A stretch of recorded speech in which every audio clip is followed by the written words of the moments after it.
जय जगन्नाथ प्रिय बंधुगण अद्य 24 तारिख डिसेम्बर 2024 मंगलवार पौष मास कृष्ण पक्ष नवमी रात्रि 7 घंटा 53 मिनिट पर्यंत हस्ता नक्षत्र दिन 12 घंटा 17 मिनिट पर्यंत तेबे चंद्र आज कन्या राशि रे रात्रि 1 घंटा 51 मिनिट पर्यंत रहिबे।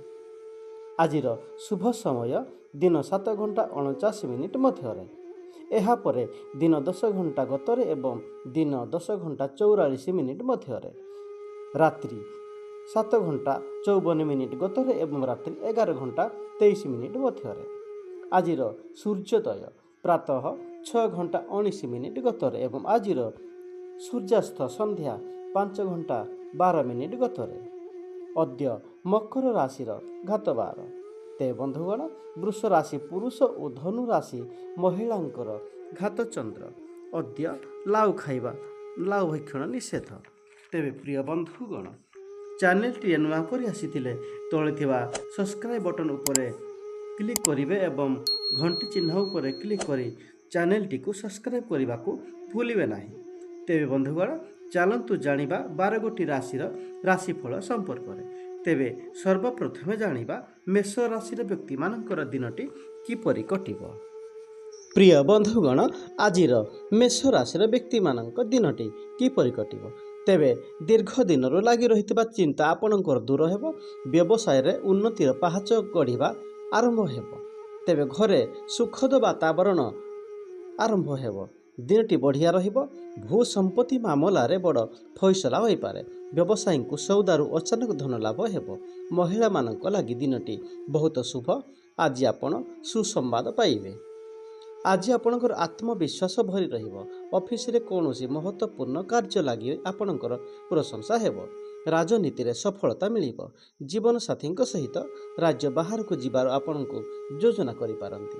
ते बंधुगण आजिर वृष राशि इष्टदेव को आपण आज आराधना करंतु। दिनटी आपणकर भल कटिबो। आपण निज काम रे समस्त को आश्चर्यचकित करिदेवे। छात्रक लागि दिनटी आपणकर अनुकूल रहिबो। सबु काम आपणक मन मुताबक हेबो।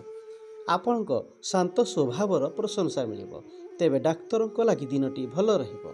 व्यवसाय रे लागि रहितबा बाधा दूर हेबो। बंधुगण निजको आज शक्ति अनुभव करिवे। नुआ काम धंदा आरंभ करिबा लागि आज बहुत शुभ अटे। तेबे परिवार सबु सदस्य भरपूर सहयोग पाइबे। छात्र को आज शिक्षक साहाय्य मिलिबो। बंधुगण आजिर मिथुन राशि तेबे आपणको सकारात्मक व्यवहार लोकंकु प्रभावित करिबो। कार्य रे आपण आज सफलता पाइबे। तेबे आर्थिक स्थिति आपणकर धीरे धीरे उन्नति हेबो।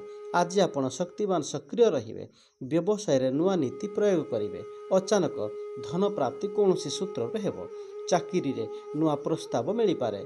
प्रिय बंधुक सहित संबंध मजबूत हेबो। तेबे आपणक मन काम धंदारे लागि रहिबो। भागीदारी सहयोग मिलिबार जोग रहिछि। आर्थिक स्थिति मजबूत हेबो। तेबे जीवन साथी सहित आपणक संबंध मधुर हेबार जणा जाए। बंधुगण आजिर कर्कट राशि आपणक प्रति लोकमानक विश्वास अक्षुण्ण रहिबो। व्यवसाय रे लाभ पाइबे। चाकरी रे कर्तृत्व बढ़िबो। छात्र छात्री माने खुशी मिजादार रहिबे। तेबे पुष्य नक्षत्र जदि देखिबा आपणकर आज बापा मांकर आशीर्वाद रे सबु काम सिद्धि हेबो। नेतांक सहित संपर्क मजबूत हेबो। म्यूचुअल फंड निवेश करंतु निश्चय फायदा पाइबे। स्वास्थ्य आपणकर पूर्व अपेक्षा बढ़िया रहिबो। देखिबा अश्लेषा नक्षत्र कार्य क्षेत्र रे नुआ संभावना तलाश करिवे। अन्य मानक सहित गुरुत्वपूर्ण कथा आलोचना करंतु नाही। कोर्ट कचेरी मामला रे उद्वेग बढ़ी पारे। खाद्य पानीय प्रति आज आपण टिके सजग रहंतु। तेबे ठीक भाव खाद्यपेय करंतु। आजिर सिंह राशि व्यक्ति मानक संपर्क आज आपणकर नुआ काम आरंभ एवं समस्यार समाधान पाई भाग्यर सहयोग पाइबे।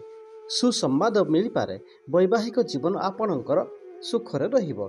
तेबे पूर्व फाल्गुनी नक्षत्र मानकर जदि देखिबा काम बोझरु आपण टिके अशांति रे रहिबे। विरोधी प्रति आपण आज सतर्क रहिबार आवश्यकता रहिछि। विवाहित कौनसी मनोरम स्थान को बुली जातु। आपण संबंध रे मधुरता आसीबो। देखिबा उत्तर फाल्गुनी नक्षत्र जीवन साथी सहयोग रे आगु को बढ़िबार रास्ता खोलिबो। ବ୍ୟବସାୟିକ କାମରେ ଦୂର ସ୍ଥାନକୁ ଯାତ୍ରାରେ ଯିବେ। ପରିବାରର ସବୁ ସଦସ୍ୟଙ୍କୁ ଆନନ୍ଦ ପ୍ରାପ୍ତି ହେବ। ପ୍ରେମରେ ସଫଳତା ପାଇବେ। ବନ୍ଧୁଗଣ, ଆଜିର କନ୍ୟା ରାଶି। ତେବେ ସମ୍ମାନିତ ଲୋକଙ୍କ ସହିତ ସାକ୍ଷାତ ଆଲୋଚନା ହେବ। ଅଫିସରେ ନୂଆ ଦାୟିତ୍ୱକୁ ଭଲ ଭାବେ ନିର୍ବାହ କରିବେ। ଆଜି ଯାନବାହନ କିଣିବା ଲାଗି ଆପଣଙ୍କର ମନ ବଳିପାରେ କିମ୍ବା କିଣି ପାରନ୍ତି। ଦେଖିବା ହସ୍ତ ନକ୍ଷତ୍ର। ବ୍ୟବସାୟ ପରିବର୍ତ୍ତନରେ ଆପଣଙ୍କର ଭାଗ୍ୟ ଉଜ୍ଜ୍ୱଳ ହେବ। ଆର୍ଥିକ ପକ୍ଷରେ ଯଥେଷ୍ଟ ସୁଧାର ହେବ। ବିଜ୍ଞାନ ଛାତ୍ରୀଙ୍କୁ ଅଧ୍ୟାପନା ଲାଗି ସୁଯୋଗ ମିଳିବ। ପ୍ରେମୀ ଜଣଙ୍କ ଠାରୁ ସୁଖ ଓ ସନ୍ତୋଷ ମିଳିବ। ତେବେ ଚିତ୍ରା ନକ୍ଷତ୍ର ବ୍ୟକ୍ତିମାନଙ୍କ ଆଗକୁ ବଢ଼ିବାର ଦିନଟିଏ। ବ୍ୟବସାୟରେ ବିକ୍ରି ବଢ଼ିବ ଓ ଆର୍ଥିକ ଲାଭ ହେବ। କୋର୍ଟ କଚେରୀ ମାମଲା ଆପଣଙ୍କ ପକ୍ଷରେ ହୋଇପାରେ। ଘରେ ଆପଣଙ୍କର ଆଜି ଖୁସିର ମାହୋଲ ବଜାୟ ରହିବ। ଆଜି ଆପଣଙ୍କର ଦିନଟି ଶୁଭ ରହିବ। ତେବେ ଦେଖିବା ବନ୍ଧୁଗଣ ତୁଳା ରାଶିର ବ୍ୟକ୍ତିମାନଙ୍କ ସମ୍ପର୍କରେ। ଆଜି କର୍ମ ଜୀବନରେ ଲାଗି ରହିଥିବା ବିବାଦ ସମାପ୍ତ ହେବ। ଧନ ଲାଭର ସୁଯୋଗ ଆସିବ। କୌଣସି ସୂତ୍ରରୁ ଆପଣଙ୍କୁ ଧନ ଆସିବାର ସୁଯୋଗ। ତେବେ ଘରକୁ ଅତିଥି ଆସିପାରନ୍ତି। ପ୍ରେମ ସମ୍ବନ୍ଧ ନିବିଡ଼ ହେବ। ସ୍ୱାତି ନକ୍ଷତ୍ର ଦେଖିବା। ପ୍ରଭୁଙ୍କ ଆରାଧନା କରନ୍ତୁ। ଆପଣଙ୍କର ମନରେ ଆଜି ସକାରାତ୍ମକ ଶକ୍ତି ସଞ୍ଚାର ହେବ। କାରବାରରେ ପରିବର୍ତ୍ତନ ଆଣିବେ। ସଫଳତା ମଧ୍ୟ ପାଇବେ। ଆପଣଙ୍କ ସରଳତା ପାଇଁ ବନ୍ଧୁ ଆପଣଙ୍କ ପ୍ରତି ଖୁସି ହେବେ। ତେବେ ବିଶାଖା ନକ୍ଷତ୍ର ଯଦି ଦେଖିବା, ତେବେ ଦିନଟି ଆପଣଙ୍କ ଲାଗି ଅନୁକୂଳ ରହିବ। ଆପଣଙ୍କର ଉନ୍ନତିର ନୂଆ ରାସ୍ତା ଖୋଲିବ। ବ୍ୟବସାୟରେ ପ୍ରଚୁର ଲାଭ ପାଇବେ। ବୈବାହିକ ଜୀବନରେ ମନର ଆବେଗ ସମାପ୍ତ ହେବ। ତେବେ ବନ୍ଧୁଗଣ ଆଜିର ବିଛା ରାଶି ଦେଖିବା। ତେବେ ପ୍ରଭାବଶାଳୀ ଲୋକଙ୍କ ସହଯୋଗ ଆପଣଙ୍କ ଉତ୍ସାହ ବଢ଼ାଇବ। ଲାଗି ରହିଥିବା ବିବାଦର ସମାଧାନ ହେବ। ଆର୍ଥିକ ସ୍ଥିତିରେ ପ୍ରଗତି ହେବ। ଅନୁରାଧା ନକ୍ଷତ୍ର କୌଣସି ଲକ୍ଷ୍ୟକୁ ନେଇ ଉତ୍ସୁକ ରହିବେ। ପରିଶ୍ରମର ପୁରା ଲାଭ ମିଳିବ। ଅଫିସରେ ଲାଗି ରହିଥିବା ଅଶାନ୍ତି ଦୂର ହେବ। କଳାକାରଙ୍କୁ ଆଜି ଫିଲ୍ମ ଜଗତରେ ସୁଯୋଗ ମିଳିବ। ଛାତ୍ରଛାତ୍ରୀଙ୍କୁ ପରୀକ୍ଷାରେ ଭଲ ଫଳାଫଳ ମିଳିବ। ଦେଖିବା ଯଦି ଜ୍ୟେଷ୍ଠ ନକ୍ଷତ୍ର, ତେବେ ମନରେ ଧାର୍ମିକ କାର୍ଯ୍ୟ ପ୍ରତି ଆପଣଙ୍କର ଶ୍ରଦ୍ଧା ବହୁତ ବଢ଼ିବ। ଚିନ୍ତାଶୀଳ ବ୍ୟକ୍ତିଙ୍କ ସହିତ ସମ୍ପର୍କ ମଜବୁତ ହେବ। ଆପଣଙ୍କୁ କିଛି ଭଲ ଅବସର ମିଳିପାରେ। ଆଇନ କାନୁନ ମାମଲାର ସମାଧାନ ହେବ। ବନ୍ଧୁଗଣ, ତେବେ ଆଜିର ଧନୁ ରାଶିର ବ୍ୟକ୍ତିମାନଙ୍କୁ ଯଦି ଦେଖିବା, ତେବେ ମୂଳା ନକ୍ଷତ୍ର ମହତ୍ତ୍ୱପୂର୍ଣ୍ଣ ବ୍ୟକ୍ତିଙ୍କ ସଂସ୍ପର୍ଶରେ ଆସିବେ। କାରବାରରେ ସ୍ଥଗିତ କାମ ଆପଣଙ୍କର ଆଜି ପୁରା ହେବ। ଦୂର ସମ୍ପର୍କୀୟଙ୍କ ସହିତ ଆପଣ ସୁଖଦ ବାର୍ତ୍ତାଳାପ ବା କଥାବାର୍ତ୍ତା ହେବେ। ପୂର୍ବାଷାଢ଼ା ନକ୍ଷତ୍ର ଦିନଟି ଆପଣଙ୍କ ଲାଗି ଖୁସି ଭରା ରହିବ। ବ୍ୟବସାୟ ପାଇଁ ଭଲ ଅବସର ପାଇବେ। ଆର୍ଥିକ ସମସ୍ୟାର ଆଜି ସମାଧାନ ହେବ। ତେବେ ଅଫିସରୁ ଘରକୁ ଫେରିବା ସମୟରେ ମିତ୍ରଙ୍କ ସହିତ ମତଭେଦ ହୋଇପାରେ। ଦେଖି ଚାହିଁ ଆପଣଙ୍କର ଆଜି କଥାବାର୍ତ୍ତା ବାକ୍ୟାଳାପ ରଖନ୍ତୁ। ତେବେ ଉତ୍ତରାଷାଢ଼ା ନକ୍ଷତ୍ରଙ୍କ ପାଇଁ ଆଜି ପୁରା ଦିନ ଉର୍ଜା ଭରା ରହିବ।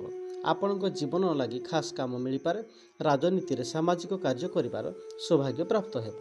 ଛାତ୍ରଙ୍କର କ୍ୟାରିୟରରେ ନୂଆ ପରିବର୍ତ୍ତନ ଆସିବ।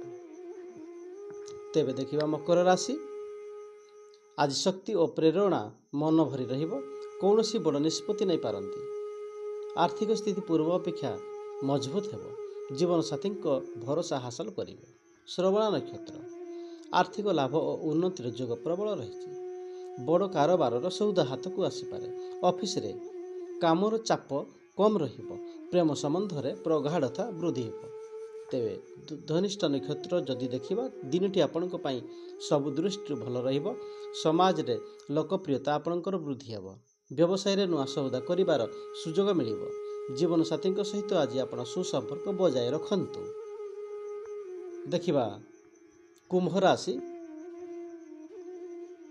ଯଦି ଧନିଷ୍ଠ ନକ୍ଷତ୍ର ଦେଖିବା, ତେବେ କ୍ଷମତାରେ ଥିବା ଲୋକଙ୍କ ସହିତ ସମ୍ପର୍କ ବଢ଼ିବ। ତାଙ୍କ ଜରିଆରେ ଭବିଷ୍ୟତରେ ଲାଭ ପାଇବେ। ମହିଳାମାନଙ୍କର ଗଳ୍ପ କବିତା ଆଦିରେ ରୁଚି ବଢ଼ିବ। ଆର୍ଥିକ ମାମଲାକୁ ନେଇ ଯାତ୍ରା ସଫଳ ହେବ। ବ୍ୟବସାୟ ବୃଦ୍ଧି ଲାଗି ଆପଣଙ୍କ ମନରେ ବା ଦିମାଗରେ ଯେଉଁ ବିଚାର ଆସିବ ତାହା ସଫଳ ହେବ। ବିବାହିତ ବାହାରକୁ ବୁଲି ଯିବା ପାଇଁ ମନ କରିବେ। ପୂର୍ବ ଭାଦ୍ରପଦ ନକ୍ଷତ୍ର ଆପଣ ବହୁତ କିଛି ଚିନ୍ତା କରିବେ, ଯେଉଁଥିରୁ ଭବିଷ୍ୟତରେ ଲାଭ ମିଳିବ। ସାମାଜିକ କାର୍ଯ୍ୟରେ ମହତ୍ତ୍ୱପୂର୍ଣ୍ଣ ଭୂମିକା ନିର୍ବାହ କରିବେ। ମୋବାଇଲ ବ୍ୟବସାୟୀଙ୍କ ପାଇଁ ଦିନଟି ଆଜି ଲାଭପ୍ରଦ ହେବ। ତେବେ ବନ୍ଧୁଗଣ ଆଜିର ଶେଷ ରାଶି ମୀନ ରାଶି। ଦେଖିବା ପୂର୍ବ ଭାଦ୍ରପଦ ନକ୍ଷତ୍ର ଆଜି ନୂଆ ଲୋକଙ୍କ ସହ ମଧୁର ଆଳାପ କରିପାରିବେ। ସ୍ୱାଦିଷ୍ଟ ଖାଦ୍ୟ ଭୋଜନ କରିବେ। ବ୍ୟବସାୟିକ କାମରେ ଦୂର ସ୍ଥାନକୁ ଯାତ୍ରା କରିବାକୁ ପଡ଼ିପାରେ। ଉତ୍ତର ଭାଦ୍ରପଦ, ଦିନଟି ଆପଣଙ୍କ ଲାଗି ସକାରାତ୍ମକ ଭରା ରହିବ। କର୍ତ୍ତୃପକ୍ଷ ଆପଣଙ୍କ ପ୍ରଦର୍ଶନରେ ଖୁସି ରହିବେ। ପରିବାରରେ ଆପଣଙ୍କର ଅଶାନ୍ତି ଦୂର ହେବ। ମହିଳାମାନେ ପ୍ରେମ ପାଇବାର ଦିନଟିଏ। ଦେଖିବା ରେବତୀ ନକ୍ଷତ୍ର, ଆଜି ଆପଣ କୌଣସି ଅନୁଭବୀ ବ୍ୟକ୍ତିଙ୍କ ପରାମର୍ଶ ଦେବା ଦରକାର। ତେବେ କମ୍ପ୍ୟୁଟର ଇଞ୍ଜିନିୟର ମାନଙ୍କୁ ବିଦେଶରେ ଚାକିରି ମିଳିବାର ସୁଯୋଗ ରହିଅଛି। ପ୍ରିୟ ବନ୍ଧୁଙ୍କ ସହିତ ସମ୍ବନ୍ଧ ମଜବୁତ ହେବ। ତେବେ ବନ୍ଧୁଗଣ, ଏହା ଥିଲା ଆଜିର ମେଷଠାରୁ ମୀନ ପର୍ଯ୍ୟନ୍ତ 12ଗୋଟି ରାଶିର ରାଶିଫଳ ସମ୍ପର୍କରେ। ତେବେ ଭିଡ଼ିଓଟି ନିଶ୍ଚୟ ଆପଣଙ୍କୁ ଭଲ ଲାଗିଥିବ। ଯଦି ଭଲ ଲାଗିଥାଏ ନିଶ୍ଚୟ ଲାଇକ୍ କରିବେ, ସେୟାର କରିବେ, ଚ୍ୟାନେଲଟିକୁ ସବସ୍କ୍ରାଇବ୍ କରିବାକୁ ଭୁଲିବେ ନାହିଁ। ଏହା ଫଳରେ ଆମ୍ଭେ ପଠାଉଥିବା ଭିଡ଼ିଓର ନୋଟିଫିକେସନ୍ ସର୍ବପ୍ରଥମେ ଆପଣଙ୍କ ପାଖରେ ପହଞ୍ଚିବ। ଭିଡ଼ିଓଟି ପ୍ରଥମରୁ ଶେଷ ପର୍ଯ୍ୟନ୍ତ ଦେଖିବାକୁ ଆପଣଙ୍କୁ ଅନୁରୋଧ ରହିଲା।